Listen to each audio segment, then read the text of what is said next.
Hello बच्चों, आज हम लोग इकोनॉमिक्स के पहला चैप्टर डेवलपमेंट पढ़ने वाले हैं। तो डेवलपमेंट होता क्या है? यहाँ पे हम समझते हैं एक शहर में डेवलपमेंट और एक गांव में डेवलपमेंट। तो एक शहर में क्या होगा? एक शहर में होगा कि वहाँ की रोड अच्छी हो, वहाँ पे जो ट्रांसपोर्टेशन फैसिलिटी है वो अच्छी हो, वहाँ बड़े बड़े बिल्डिंग्स हो, शॉपिंग मॉल कॉम्प्लेक्सेस हो, और वहाँ पे जो मेट्रोस हो। और कोई पर्सन चाहेगा कि वहाँ पे उसका जो शहर है वो पॉल्यूशन फ्री हो, वहाँ का एनवायरनमेंट अच्छा हो। कोई पर्सन चाहेगा कि उसका जो देश है वो स्पेस रेस में आगे रहे। कोई पर्सन चाहेगा कि उसके शहर में एविएशन फैसिलिटी अच्छी हो, वहाँ पे एयरपोर्ट्स हों। वहीं एक गांव में देखें तो गांव में होगा क्या कि वहाँ का लोग चाहेंगे कि जो वहाँ की कच्ची सड़क है वो पक्की हो जाए, वहाँ पे प्राइमरी हेल्थ केयर क्लिनिक हो, वहाँ पे बच्चों के लिए स्कूल्स हो। और कोई अगर एग्रीकल्चरल इंस्ट्रूमेंट खरीदे तो वो उन्हें सब्सिडाइज रेट में मिले। और क्या, वो एग्रीकल्चर के लिए सीड खरीद रहे हैं या मैन्योर खरीदते थे, वो उन्हें सरकार से सब्सिडाइज रेट में और कम रेट में मिले। तो और बहुत सारे चीज़ है। तो ये हुआ एक शहर में और गांव में डेवलपमेंट। और मेरे लिए डेवलपमेंट क्या होगा? मेरे लिए होगा कि मेरी वीडियो ज़्यादा से ज़्यादा लोग तक पहुँचे, ज़्यादा से ज़्यादा बच्चे देखें और ज़्यादा से ज़्यादा लोग सब्सक्राइब करें। सो इसी तरह से हम देख रहे हैं कि डेवलपमेंट का जो गोल है वो डिफरेंट लोग के लिए डिफरेंट है। तो चलो स्टार्ट करते हैं। डेवलपमेंट का सबसे पहले डिफिनेशन देखते हैं क्या है। चलो, अब डेवलपमेंट का डिफिनेशन क्या है? यहाँ पे देख रहे हैं, development is a continuous enhancement of social and economic condition of a society, state और ए कंट्री। तो हम यहाँ पे देख रहे हैं कि डेवलपमेंट जो है वो कंटिन्यूअस प्रोसेस है। सोशल और इकोनॉमिक कंडीशन, यहाँ पे दो चीज़ें, सोशल और इकोनॉमिक। तो सोशल में हम लोग का एजुकेशन और हेल्थ आएगा, और इकोनॉमिक कंडीशन में हम लोग इनकम दिखेंगे। और वहीं पे इसे डेवलपमेंट को एक सोसाइटी का डेवलपमेंट कह सकते हैं, एक रीजन का डेवलपमेंट, एक स्टेट का डेवलपमेंट हम कर सकते हैं, या एक कंट्री का। अब हम लोग यहाँ पे देखेंगे परसेप्शन ऑफ डेवलपमेंट, यानी कि डिफरेंट लोगों के लिए डेवलपमेंट का मीनिंग क्या है। तो हम लोग यहाँ पे कंपेयर करेंगे एक लैंडलेस लेबरर, एक गर्ल, एक ट्राइबल मैन और एक बिजनेसमैन में। तो सबसे पहले एक लैंडलेस लेबरर है। लैंडलेस लेबरर के लिए क्या डेवलपमेंट होगा? वो चाहेगा कि उसे डेली बेसिस पे काम मिल जाए ताकि वो अपने फैमिली को चला सके। और वहीं एक लड़की क्या चाहेगी? लड़की चाहेगी कि उसे अपने भाई के इतना इक्वलिटी मिले, उसे भी हायर एजुकेशन परस्यू करने का मौका मिले। एक ट्राइबल मैन चाहेगा क्या? वो चाहेगा कि उसका जो घर है यानी कि फॉरेस्ट, वो लोगों के इंटरफेरेंस से दूर रहे। और एक बिजनेसमैन क्या चाहेगा? वो चाहेगा कि उसे जो अपना बिजनेस है वो ईजिली कंडक्ट करने का मौका मिले, उसको मतलब कि सरकार की तरफ से भी फैसिलिटी मिले, उसे अपॉर्चुनिटी मिले बिजनेस का। तो हम यहाँ पे देख रहे हैं कि डिफरेंट लोगों के लिए डेवलपमेंट का गोल अलग अलग है। लेकिन डेवलपमेंट का गोल कॉन्फ्लिक्टिंग कैसे हो सकता है वो हम लोग देखते हैं। यहाँ पे हम केस लेंगे सरदार सरोवर डैम का। तो पहले हम यहाँ पे देख लेते हैं कि यहाँ पे बात क्या है। तो सरदार सरोवर डैम था, तो उसका वहाँ पे प्रपोज क्या किया कि उसके हाइट को बढ़ाया जाएगा। तो हाइट बढ़ने से क्या प्रॉब्लम था? तो जो जब भी डैम होती है तो वो डैम बनने के कारण उसके पीछे की जो नदी होती है वो लेक में कन्वर्ट हो जाती है, यानी कि उसके पीछे का जितना भी इलाका है वो वाटर कवर हो जाता है। और यहाँ पे देखेंगे कि डैम की हाइट बढ़ेगी तो वाटर लेवल बढ़ने के कारण वो जो रीजन बिहाइंड द डैम है वो उसका एरिया और बढ़ जाएगा, यानी कि वो जो एरिया है वाटर वो फॉरेस्ट को और कवर कर लेगी। और यहाँ पे हम देखेंगे कि जो ट्राइबल उस एरिया में रह रहे हैं उन लोगों को डिस्प्लेस होना पड़ेगा। तो यहाँ पे डैम बनने का फ़ायदा ये है कि डैम बनने के कारण ज़्यादा इलेक्ट्रिसिटी प्रोड्यूस होगी। यहाँ पे अगर जो यहाँ पे जो कॉन्ट्रैक्टर उस डैम को बना रहा है उसको फ़ायदा होगा, देश की इकोनॉमी को फ़ायदा होगा, गवर्नमेंट को फ़ायदा होगा। वहीं दूसरी तरफ हम देख रहे हैं कि डैम बनने के कारण जो वहाँ के ट्राइब हैं वो डिस्प्लेस हो जाएंगे, उनको अपना घर छोड़कर जाना पड़ेगा। तो हम देख रहे हैं कि यहाँ पे डेवलपमेंट का गोल कॉन्फ्लिक्टिंग कैसे हो रहा है। एक के लिए तो डेवलपमेंट वहाँ पे हाइट को बढ़ाना डैम की वहाँ फ़ायदेमंद है, लेकिन दूसरे ग्रुप ऑफ पीपुल के लिए वो नुकसानदेह कैसे हो रहा है। यहाँ पे एक अच्छे गवर्नमेंट को चाहिए कि जो वहाँ पे जितने भी लोग हैं सबके डेवलपमेंट को गोल को साथ में लेकर चलना है। नेक्स्ट हम लोग देखेंगे कंपैरिजन ऑफ डेवलपमेंट, यानी कि कोई स्टेट है या कोई कंट्री है उसके डेवलपमेंट को कंपेयर कैसे करें। तो यहाँ पे कंपेयर करने के लिए हम लोग तीन फैक्टर्स लेंगे। तीन फैक्टर क्या क्या है? पहला है इनकम, दूसरा है एजुकेशन और तीसरा है हेल्थ केयर। तो एक एक करके हम इन तीनों फैक्टर को देखते हैं और तीनों फैक्टर कैसे रिस्पॉन्सिबल हैं एक कंट्री की डेवलपमेंट या एक स्टेट की डेवलपमेंट को रिप्रेजेंट करने के लिए, वो हम समझते हैं। तो सबसे पहला है हमारा इनकम। तो इनकम जो होता है एक कंट्री के जो कंबाइंड पॉपुलेशन का इनकम है वो टोटल इनकम होती है। अगर हम यहाँ पे दो देश देखें, इंडिया और जापान, तो जापान का जो पॉपुलेशन है इंडिया के रिस्पेक्ट में बहुत ही कम है, लेकिन जो इनकम है वो जापान का पॉपुलेशन कम होने के कारण वहाँ की इनकम भी कम है।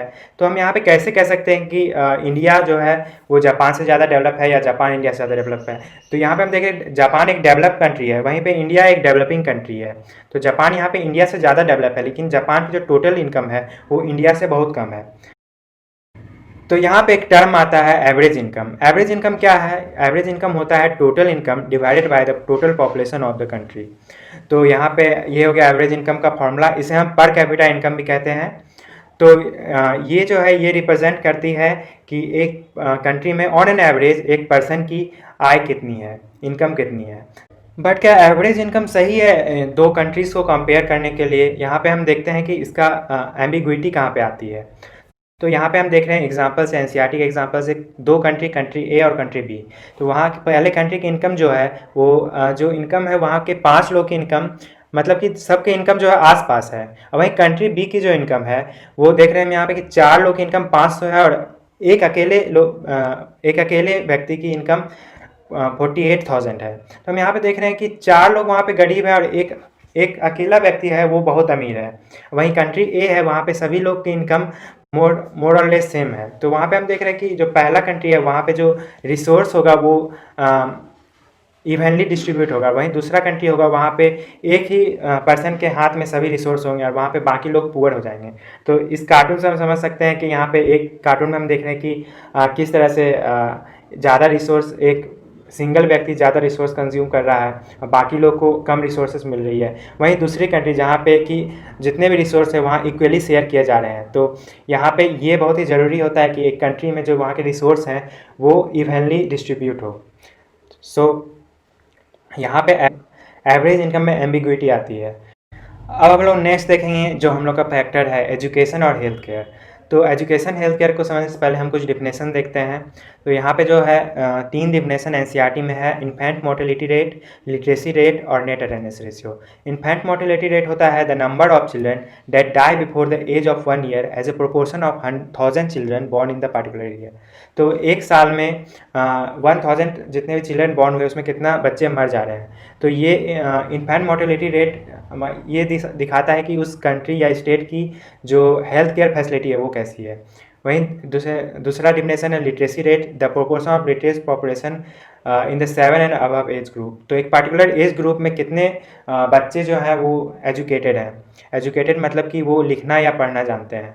तो ये परसेंटेज में हम कैलकुलेट करते हैं। तीसरा net attendance ratio, it is the total number of children of age group 14 and 15 year attending school as a percentage of total number of children in the same age group. तो कितने बच्चे हैं, कितने percentage of बच्चे वो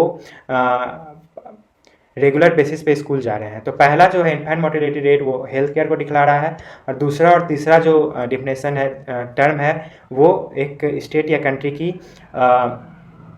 education को दिखा रहा है। सो हम यहाँ पे कंपेयर करेंगे स्टेट में। बिहार, यहाँ पे 3 स्टेट्स हैं, हरियाणा, केरल और बिहार। तो यहाँ पे हम देख रहे हैं कि हरियाणा की इनकम और केरल की इनकम लगभग बराबर है, लेकिन वहीं बिहार की जो इनकम है वो इन दोनों के रिस्पेक्ट में बहुत कम है, 1/5 है। और बाकी सारे फैक्टर्स हम देखें यहाँ पे infant mortality rate, literacy rate और नेट अटेंडेंस रेशियो, इन तीनों को भी देखें तो यहाँ पे हरियाणा, यहाँ पे इन तीनों में केरल का परफॉर्मेंस सबसे अच्छा है।